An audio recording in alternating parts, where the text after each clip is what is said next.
Well, it is my great privilege and honor this morning to get to introduce you to a great friend of mine, Terri Mazik, who is our missionary in South Africa, the Sawubona Project. And when you give here at Neighbours Church, 1% of everything that you give goes to the Sawubona Project, to Neighbours Church Missionaries, Terri and Jeff Mazik. Terri and I go back to the Arrow Leadership Program in the early 2000s. Billy Graham Ministries started a leadership program for 24 young leaders across North America every 2 years. And Terri and I went through that together many years ago.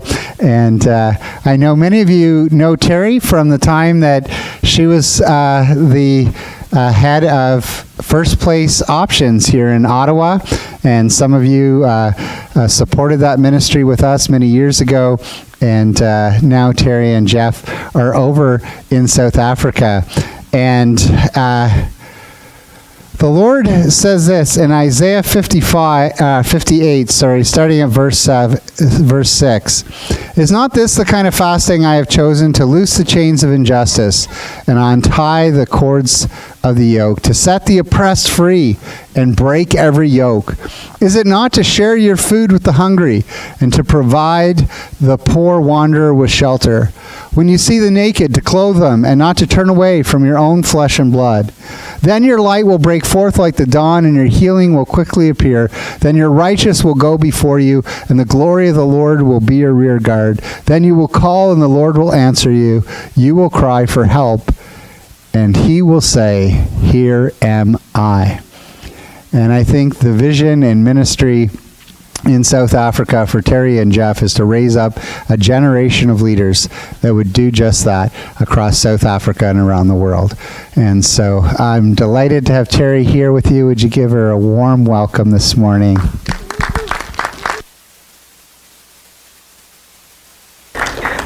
Oh, good morning. It's really a pleasure to be here. Reached out to Chris last week, I think, and he invited me to come. He's like, "Yeah, you have something in your back pocket, right?" "No, but I'll come." Anyway, it's awesome to be here with you, and I entitled this little chat this morning, "What Breaks Your Heart?" because I really believe that obviously there's common things that to all of us will break our hearts, the passing of a loved one, etc. But I think God forms us particularly in certain ways for our hearts to be broken over different things. And I think that's all of us. And whatever the Lord breaks your heart for, I want to encourage you to minister into that because He'll use you. So this is us. So Jeff, myself, and our daughter Samara, who's 14 in grade 9, we are your missionaries at this time in South Africa. So normally, usually things happen where people rise up in the church and they send you. In our case, we had a little bit of a switcheroo on that, and we headed off to South Africa for the second time after having looked after my mother-in-law in her season of death and didn't have a church to send us because we were displaced at that time. And so when we went back to the field, we called Chris and Adrian are our friends. We've known each other for quite a while, and we've stayed connected. And we said, hey, we'd really love it if a church, especially now that you're back in Barrhaven where we raised our family, if a church would support us with prayer and help us to feel like we have a covering in that sense when we're in South Africa. And, true to who I know Chris to be, he was all over it. And so we really are grateful and thankful for that. And so it's a privilege to be over there on the ground with your support. So thank you guys. So just a little bit. Okay, anybody been to South Africa? I know Chris is. Oh, you have too. Okay, wow, good. Anybody South African?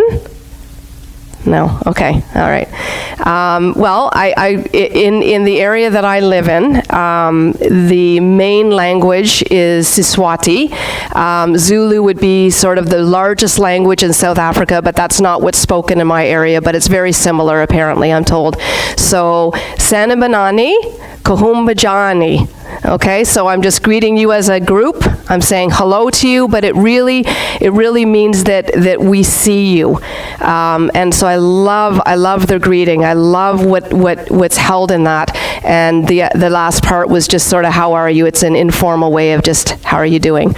But just a little information, just so you can get a sense of what it's like for us where we are.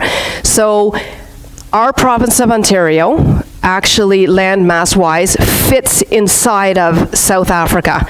So in the sense that, or rather, South Africa fits inside of Ontario. So that's landmass-wise. The whole of their country is the size of our province. And as you can see, we've got quite a population variation, right? So we've got 60 million in South Africa. So you've got to picture 60 million people living in Ontario, because that's basically what that looks like.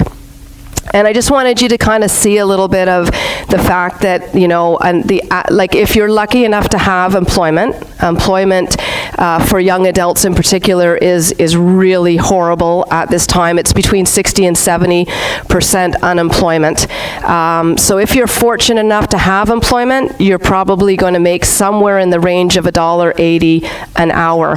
And that's if you're South African and you're not being taken advantage of. If you're coming from neighboring countries, you're probably making less than that. So anyway, we launched from Barrhaven, well, not this last time, we launched from Waterloo, but originally launched from Barrhaven all the way 13,000 plus kilometers to South Africa and made that our home. And so we arrived at the 1st of January 2021.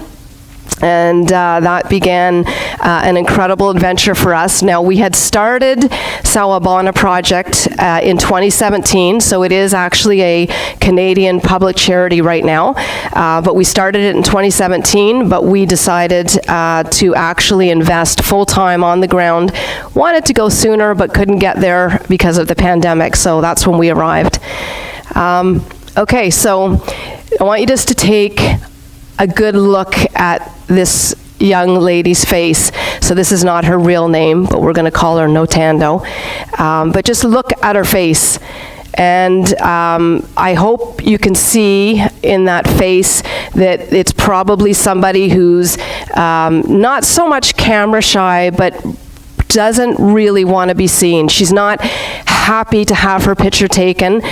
Typically, if you're taking a picture, you got big smiles coming at you. In this case, not so much. And so Notando came to when we launched our girls program in August of 2021. She came a little reluctant, probably more out of curiosity than anything. And if you can see that structure behind her, she actually would take a chair and she'd sit under it, and she'd sit there alone. But Marlene, who is my colleague, a Canadian as well, who's overseeing the program, she would take her and bring her. We often do group work, and so she would bring her and have her sit with other girls.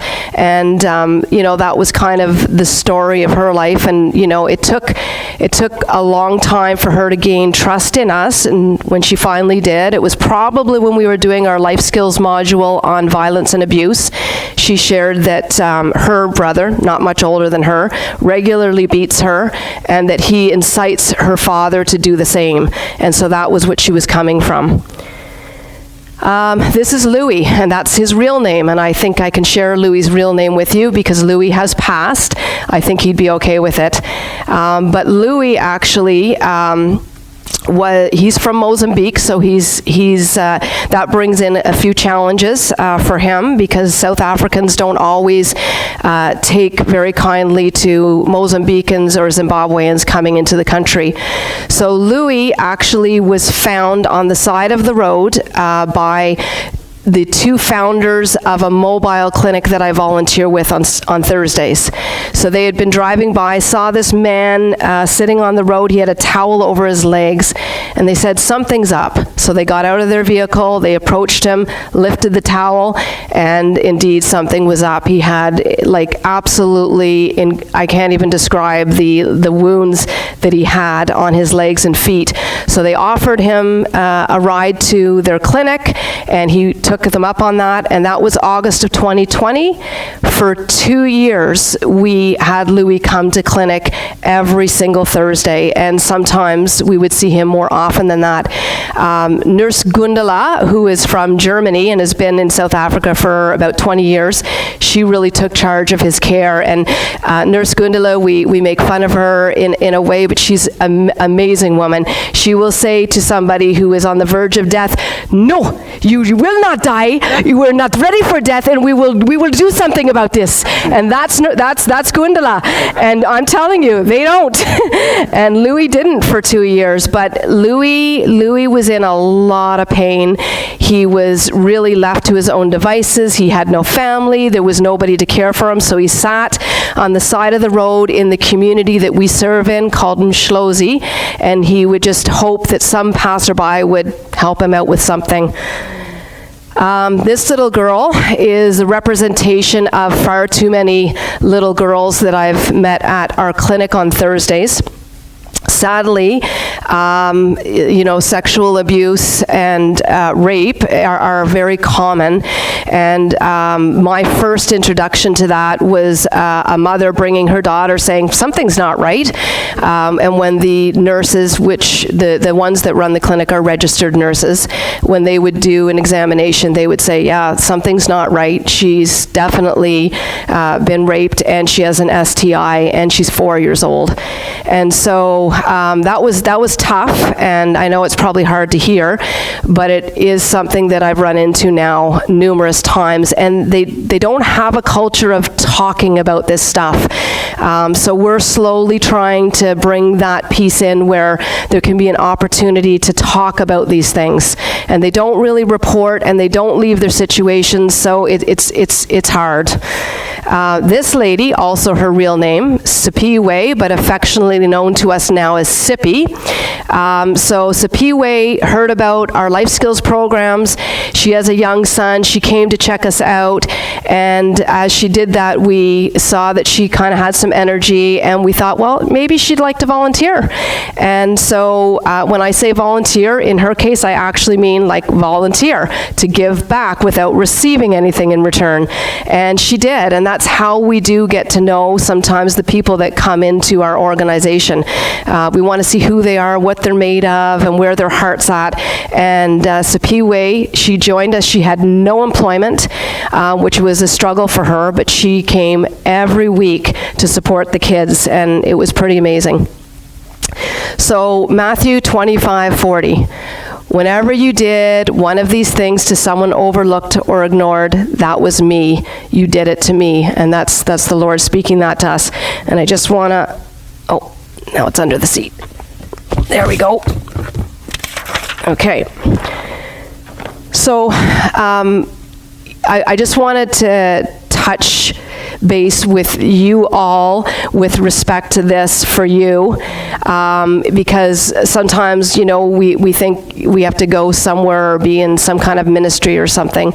And the reality is I really feel like I've carried this verse ever since I was at First Place, and it's sort of been the one I always go back to, because the reality is he's just asking all of us, doesn't matter who we are, where we are, what we're doing. We could be extremely successful, we could be struggling with something really horrendous, but this is what he asks of me. And when we look at what are the things, and I think you probably all know it, and you can go back and read it at some point if you like, but He talks about when I'm hungry, you fed me. When I'm thirsty, you gave me drink. When I'm homeless, you gave me a room. When I was shivering, you gave me clothes. When I was sick, you stopped to visit. And when I was in prison, you came to me. And the prison, I like to think about that beyond a jail, because there's lots of prisons that people can find themselves in. And so, I think our call as Christians is to be paying attention to where this is in front of us. It can be at our workplaces, it can be in our own families, in our own lives, it can be wherever, but our call is really just to be aware, to look for it, and when we see it, to minister these things. It's the whole of our existence, right? So it touches on all of us, our physical, our intellectual, our spiritual, our emotional, and so our social, and so that's really what we're called into, and we just happen to be very privileged and grateful to you guys for partnering with us that we're allowed to do this in South Africa on the ground, but we do it wherever we are. So the stories that I just shared with you, that was 2021, and this is now. Same girl. Look at that face. Like, it actually gives me shivers every time I look at this, the transformation. Is her life fixed? Nope. The brother has moved on to another area, so he's not around, which is good, but it doesn't mean that the father isn't still beating her. But this girl, because she came to our program, is now a different person. She actually has some confidence. She has some self-esteem. She feels like she has a purpose. And we're not taking credit for the transformation.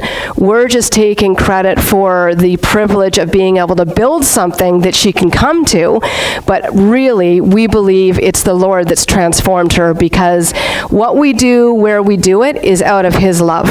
So it's Him, and it's Him alone, and we're so blown away by that.